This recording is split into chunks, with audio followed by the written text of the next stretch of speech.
We are live. Thank you so much, Suzanne Hornick, for joining us in our first High Ground Facebook live stream. Let me just introduce myself and yourself, and then I want to talk to you about your incredible work. So I am, as you will know, but others maybe don't know who might be listening to this, I'm Executive Director of a nonprofit called Anthropocene Alliance. And our Higher Ground initiative, it's our largest initiative, our core initiative, is the largest flood survivor network in the country.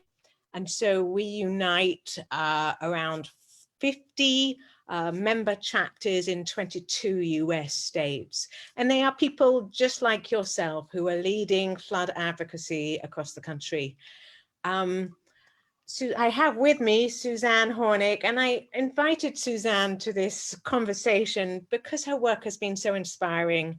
And frankly, right now, we need inspiration. You know, it's a tough climate out there at the moment with the pandemic. I know many people are not just concerned about coronavirus, about the impact of a recession, but then flooding on top of that. Suzanne, you live in Ocean City, New Jersey, and you have been tackling flooding for some time. Can you just describe to people what flooding actually looks like? You know, how does it impact your life, residents in Ocean City? Oh, sure. When we first started this group about 5 years ago, maybe a little longer, we were seeing flooding, I would say, more than half of the days of every month. And it was sunny day flooding, it was rainy day flooding, it was flooding all the time. It was typical to see our firemen and our police carry children from the street across the street through floodwater to get them into the elementary school. There were days when I couldn't get out of my home for days at a time because I was surrounded by 3-4 feet of floodwater. We aren't a barrier island, and if we have flooding at our bridges, we can't get off the island, but also emergency responders can't get on the island. And we have over 10,000 year-round residents here, at least as of the last census. That's important. Flooding here is dangerous for a lot of reasons, and it's true anywhere. Flooding has bacteria that can be life-threatening in the water. There's all kinds of germs, bacteria, things like that in the water. Also, it can prevent you from getting emergency services, like an ambulance. If your house is surrounded by 3 feet of water and you have a heart attack, you're in trouble, particularly on an island where the floodwater is most frequently brackish, meaning it's part saltwater, part freshwater, and nobody's going to put their vehicles, you know, $200,000 ambulances in brackish water. That's a problem. Also, flooding keeps you from getting to your doctor's appointments, your dialysis appointments, your pharmacy. It causes property damage and destruction. It causes mold. There's so many things that people don't think about. It really, flooding can destroy your way of life. And that's something that people need to think about. Even if your property doesn't flood, you are susceptible to the damage that flooding does by virtue of the fact that it affects other areas. Wonderful, thank you. Now, we first met, you were actually one of the first Higher Ground members. We launched just about 3 years ago. So we've been working together for 3 wonderful years, and thank you. And you've now joined the Higher Ground Leadership Council.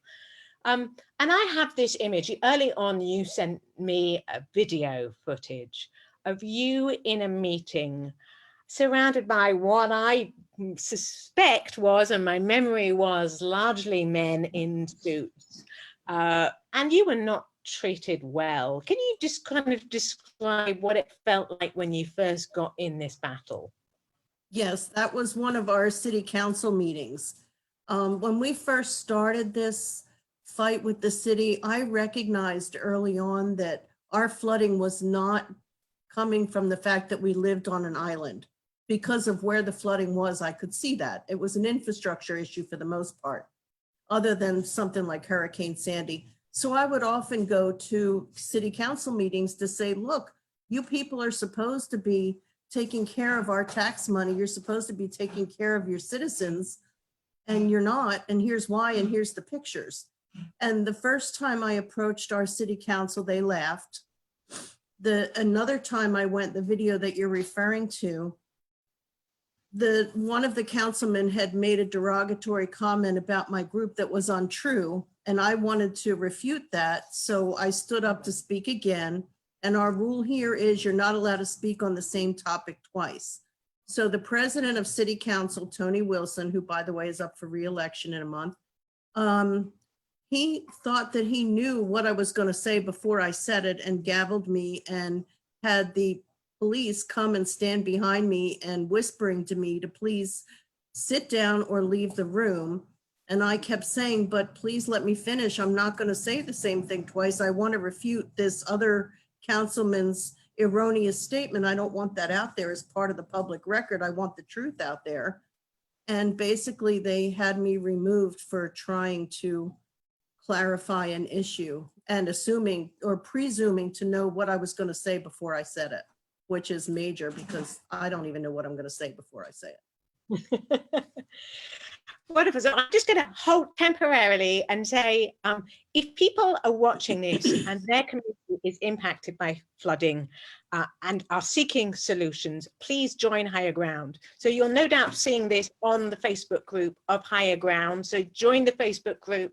And then if you actually want to start working and getting solutions to flooding in your community, you join the Higher Ground initiative. And the easiest way to do that is to Facebook message me. My name is Harriet Festing, or go to our website. And the easiest way to go to our website is to Google Higher Ground and flooding, and you'll find us. So Suzanne, so what that image said to me was, it seemed lonely. You know, this person who was trying to fight this battle on your what seemed like your own. I'm sure by that time, you know, I think already by that time you'd got a large Facebook following. The other thing I remember was at that time you had a large number of what I'd say were deniers, people who would just say, you're on an island, stupid. You know, if you don't want to live in an island, move.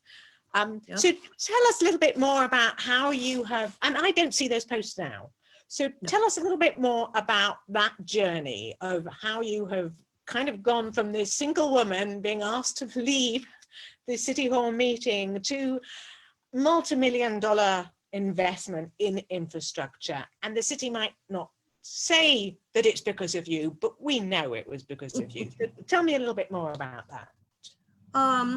Well, my group started with 5 people sitting around. Sorry, the cat's in the way.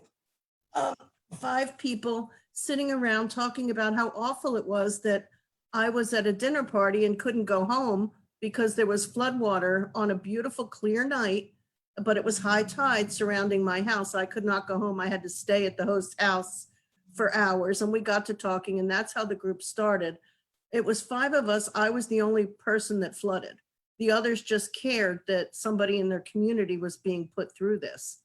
So it was a journey of learning. We mostly started on Facebook because that's so important, getting people to put your videos out there and your photos, document. That's what got us started. That's what built our group from 5 people to now 3,500 people. In a community that's a resort town, you find that people don't understand the issues of flooding. Some people don't even know they flood because they're second homeowners. So once the Facebook got started and people got to see neighbors posting their flooding pictures and they saw their house in the background, people were like, oh my God, that's my house. What do you mean I'm flooding? So public education was huge. And then when we started to talk about what's in the floodwater, because as a resort town, people come here for vacation, and it's an expensive vacation, but they I call it vacation brain. God bless our tourists. They keep our city running, but they don't think. I guess they think because they're on an island, the water's clean, and it's not. I've seen people riding bikes through floodwater, parents putting their children in rafts and canoes and paddling around. I watched one man on my corner tip his little child down in the umbrella stroller so that when a big truck turned the corner and threw a big wake, it would go over the child's head. And I yelled down to the guy and I said, you know, sir, that water is polluted. What are you doing? And he did some sign language I won't repeat and called me a fun sucker. But, you know, that floodwater can be deadly. Not to mention that there's construction debris, rusty nails, dirty diapers, seagull feces, dog feces, cat feces, you know, it's all in there. And people aren't thinking about that like they would if they were at their own home. So what was the question? I digressed. How did you kind of get to this success, I guess? so- I mean, of course, you know, you still have serious challenges, but you have managed to get major We investment. do. And Sort it of- started with fighting the city. They didn't want to hear it. They mocked me, both on our city council mocked me on their private Facebook pages as well as in public. And it was a matter of perseverance and getting the public to understand the issue.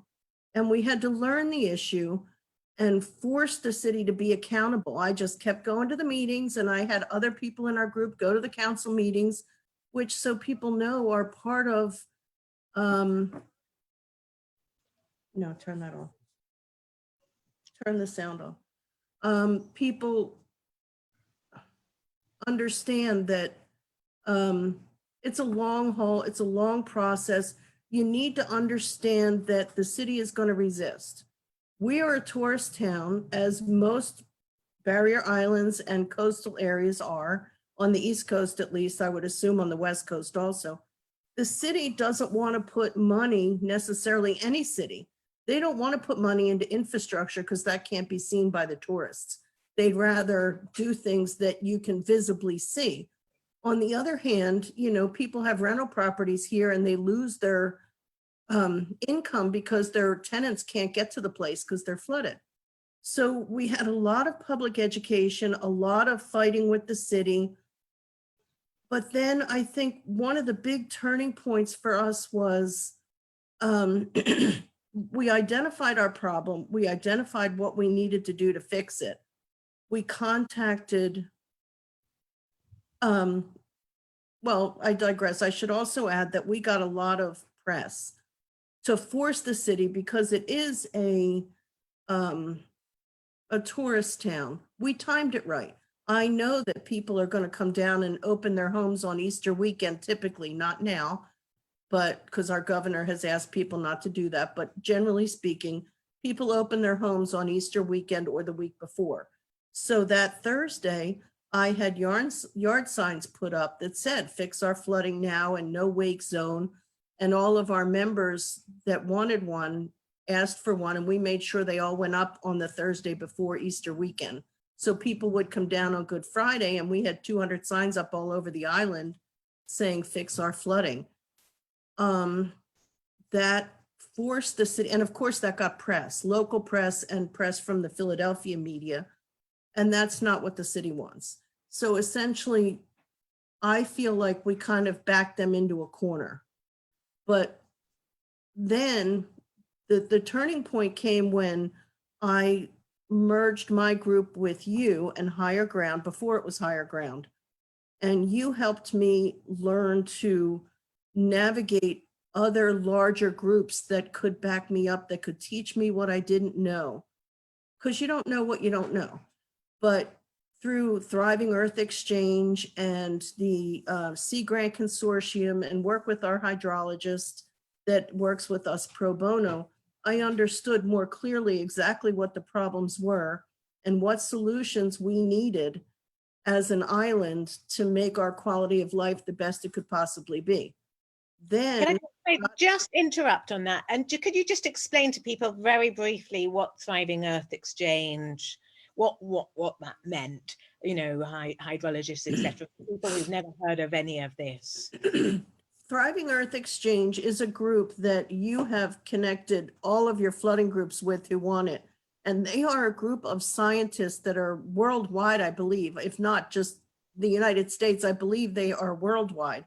And they're a group of scientists who, I guess, to simplify, believe that science isn't just for the scientists, it's for everybody. And that group is trying to find ways to incorporate citizens into the science and the data collection and the results. And the way they do that in our case was to put out a call for any hydrologist, which is somebody who studies water and currents and things like that. If there was any hydrologist that would consider working with our group and guide us and help us and tell us what we don't know. As it turned out, the person that answered that call was Dr. Thomas Harrington. He grew up here on our island, so he knew a lot of the city people, even though he's, now a PhD and he's an expert in his field, and he works with the state and Sea Grant Consortium and so many other things along the East Coast. He's very well connected, but he was able to bridge that gap between the negative relationship that my group had with the city, because we kept saying, you're not doing your job, and they kept saying, we're not listening to you. He was able to bridge that gap with your help and Thriving Earth Exchange's help, and come and meet with the city with our group and say, look, this is the science of it. Let's work together. Let's gather the data. Let's come up with solutions in a positive way. And I think because our city administration knew Dr. Harrington, they were willing to take him seriously. They understood that he's a highly degreed individual. And they said, okay. And that was kind of the turning point for us. They still begrudgingly, the city was very begrudgingly active with our group, but it made the change. Once the city saw that we had higher ground, Thriving Earth Exchange, our hydrologist, behind us, and all of the people that you bring, I think that helped them understand that we were very serious, and this was not going to be one of those situations where if they ignored the person, meaning me, long enough, I'd go away, because that wasn't going to happen. I have only one resource, and that's, or not resource, but one valuable thing in the world, and that's my house. One thing I can sell. I have children, but nobody will buy them. So, I have to protect that resource for the future for my children. I want my home to be safe. I want my community to be safe, and I'm not going to go away. And I think there are a lot of people that feel that way too. So eventually what the city did was they took our hydrologist's advice and they brought in Baker Engineering, who are fabulous. And they did an in-depth study of the northern half, of our island.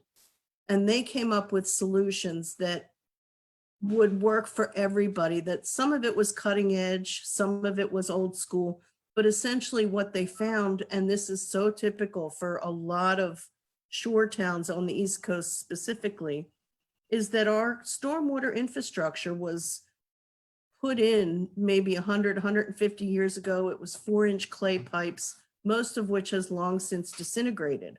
So now they recommend more strategies other than these clay pipes, because now instead of 10 houses on a block, we have 50. There is no pervious surface left. There's nowhere for this water to go. But on top of that, at high tide, it's coming up through the broken pipes into the streets. We could actually see it bubbling up through the asphalt in the middle of our road, because the structure underneath had long since collapsed. And the problem with that, if you live in the north, as many people who are experiencing flooding now, if you live in the Northeast or anywhere where it gets cold, that water bubbles up under your asphalt, under your concrete, your sidewalks, your driveways, and then it freezes. And when it freezes, it expands and it blows apart your sidewalks, your driveways, your foundations. It can destroy your home. So it's, people think, oh, it's flooding. If you don't like it, move. But it's not like that. It's whether or not you want your house to stand. It's whether or not you want your children to be safe. Eventually, our city did invest almost $50 million, which I know they would not have done without our group. Our group, when we first got started, the only thing on the city's website was a checklist of 13 items that they would look at to determine whether or not a road needed to be repaired. And only one of those items was about flooding. It was whether or not the road was submerged for 24 hours or longer. The other 12 criteria were about cracks. They weren't looking at anything about flooding. They were just accepting that it floods. And that's gone on for several administrations. It wasn't the current administration. That's just always in my lifetime, how it's been. Right. And that's, you have to really fight that mentality, I think. That's the first thing you have to overcome. Right. That with knowledge. Couple of other questions. Yeah, I do remember sort of vaguely Dr. Harrington producing some scenarios that were a little scary, and I know that Ocean City is sort of one of the top 20 most vulnerable cities to climate change. I think I got that right. Certainly it's high ranked. Do you feel safe? How do you feel about that? Well, I think the short answer is eventually we're all going to be underwater. But I think given the work that I have done, whether the city admits to it or not, or gives me credit or not, I don't care. I feel safer now in my house because our city has totally revamped the infrastructure in my area, that I know I'm going to be okay for the next 20 years because of what our city has done. And they've done a phenomenal job through Baker International and their plans. The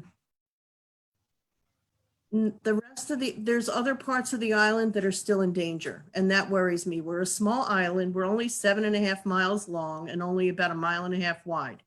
So if our south end goes underwater, it's just a matter of time till that migrates north. Right. The money has been concentrated on the north end because that's the most populated. Right. So I feel safe right now, but I worry about the island in general. And I also worry from the perspective of barrier islands are very important to the contiguous United States.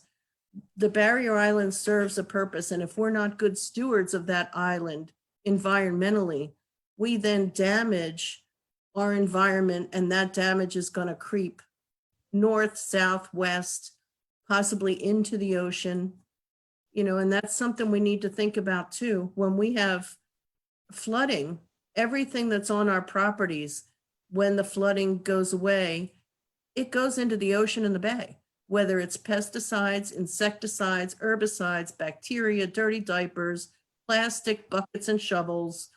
I've actually seen kids' wagons floating down the street. I've seen doors, and that kind of stuff won't find its way into the bay, but the little stuff will.